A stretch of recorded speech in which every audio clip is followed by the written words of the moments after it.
27 sentyabr tarixindən müharibənin ilk saatlarında müharibəyə qoşulmuşuq. Murovdağ istiqamətində bölmələrimiz döyüşə qoşulub.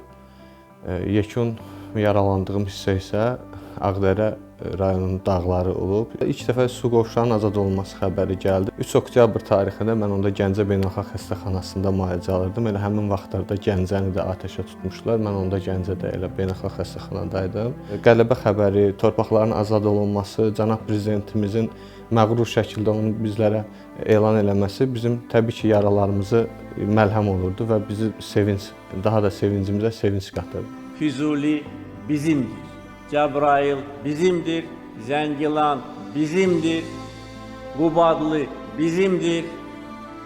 Ağdam bizimdir. Laçın bizimdir. Kəlbəcər bizimdir.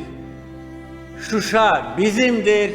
Qarabağ bizimdir. Qarabağ Azərbaycandır. Cəsur döyüşçü su qovşağının azad olunmasına görə Vətən müharibəsi iştirakçısı medallarından təltif olunmuşam. Xəsarətimə görə 2-ci qrup müharibəli təyin olunmuşam.